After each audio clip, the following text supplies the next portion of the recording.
Okay, welcome to the last class, the last session of this course. We'll now talk about how to combine everything, putting it all together to execute an order, to find an entry. That's what we're going to learn in this class. I hope you took notes throughout the whole course. I hope you repeat over and over and over again all the videos till you get it, till it click. So we will now combine everything, and as I explained to you, the principle of this strategy is follow the trend. I will never ever place an entry in a reversal mode, even if it looks good. I just don't do it. I follow my plan, I follow my trading plan, and I just repeat the same strategy over and over again. So first we follow the trend. All right, that's the first step, trend. And how we're gonna define our trend? Using structure. Number two, I identify my order blocks. I identify my levels and see if they are valid or not. See if they are valid supply and demand levels. Number three, we will find liquidity. We need to make sure our trade will not work if there is no liquidity that needs to be taken. If there is no liquidity, the trade will simply not work. Simple as that. The price will simply won't work. In liquidity, we can also add a price cycle.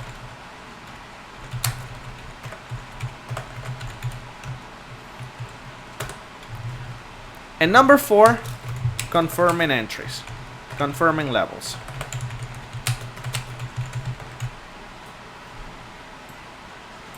Those are the four steps.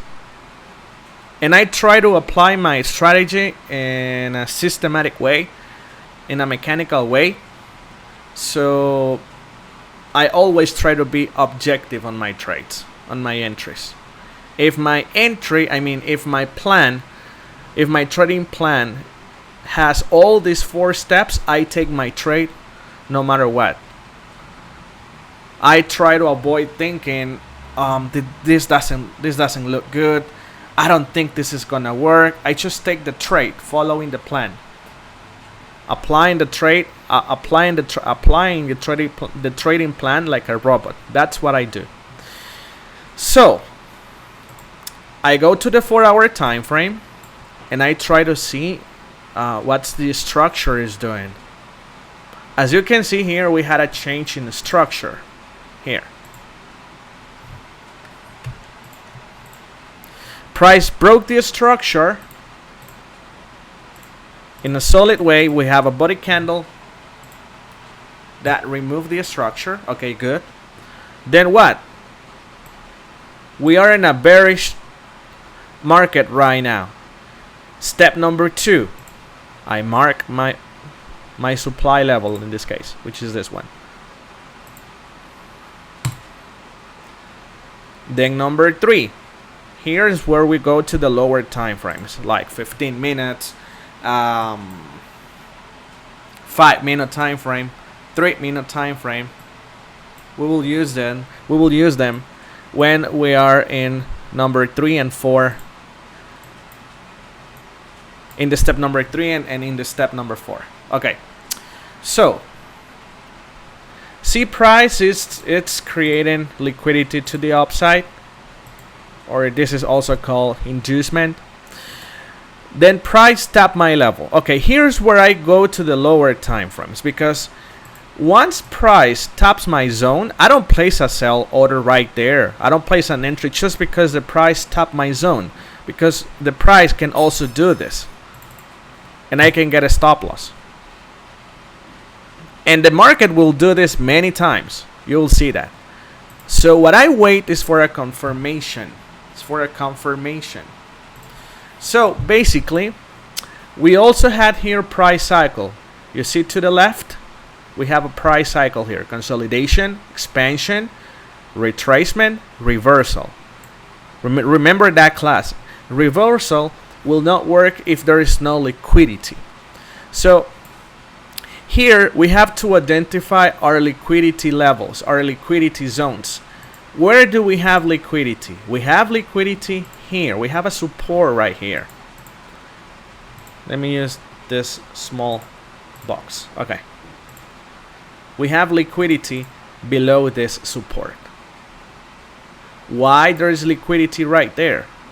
Because you know that when we have a support, there are many stop losses below here. So the market will go to the stop loss cluster area. Now, let's try to confirm the entries.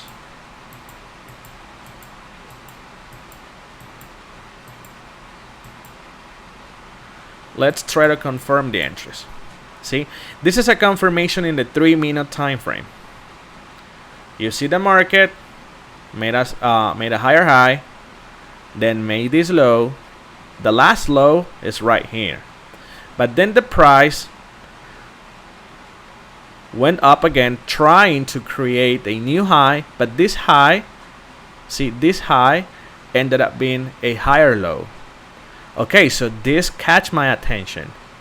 Then price broke again the last low. Then we know we are already in a bearish market. Where is my confirmation zone? Right here, this doji. That's where I place my sell order.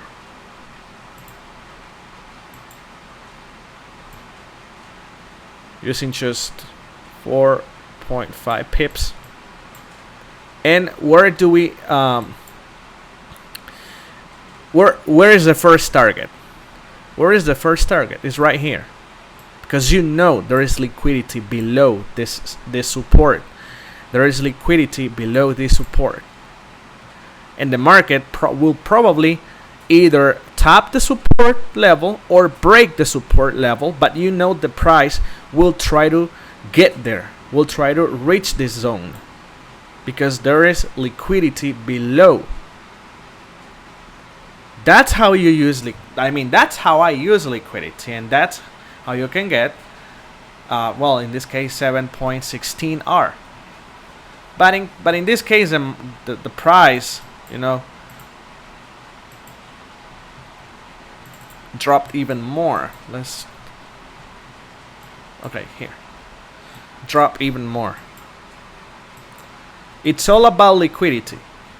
At this point, when we have our direction, when we have a clear direction, a clear order block, and the price confirms, it's all about liquidity. And that's where you're going to target. Those are your take profit levels. You know there is liquidity below a support. You know there is liquidity above resistance. You know there is liquidity when there is inefficiencies that needs to be balanced as well. You know there is liquidity below a swing low. There is liquidity above swing high. It's all about liquidity now. So the first target, the very first target, the very first liquidity point, let's say, that's where my TP is. Because I try to place my entries, and I want to get out the same day, in and out. Yeah, that's the word, in and out. But let's say you're trying to swing the trade. Well, you can use this level too. You have 1473. Is there enough liquidity to the downside so the market can go even lower? Yes, there is. Check this inefficiency right here. This inefficiency needs to be filled. What did the market did? Fill the inefficiency.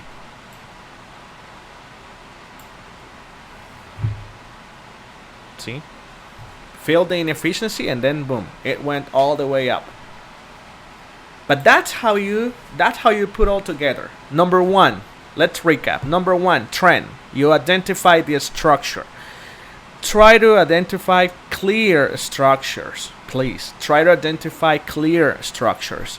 Number two, once you identify the structure, once you know you are bullish or bearish, you mark your supply or demand levels according with the trend.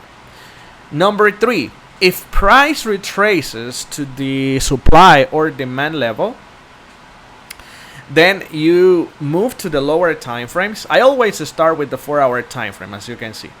You move to the lower time frames. And then you try to identify where the liquidity is and why the market will go there. Because the market will always move because there is liquidity. Check here, we had a support, strong support, market, remove the support. Then price, tap my level, we had a minor support there. What did the price did? It took out the stop losses below the support. There was inefficiency here, market filled the inefficiency. That's how we do it. And then you just confirm the levels. If you don't want to confirm levels, well, that's fine. But be aware that you will get stop losses that you can avoid. So that's basically the way I trade, guys. It's a very simple and mechanical way of trading. That's how I got my FTMO account. That's how I will get more funded accounts this year. And I hope you learned something. I hope you join my sessions. And yeah, that's basically it. I hope you like it. If you have questions, don't hesitate to drop them in my SD chat room channel, in the Discord channel, in the Discord server. And yeah, I think that's it, guys. Bye-bye.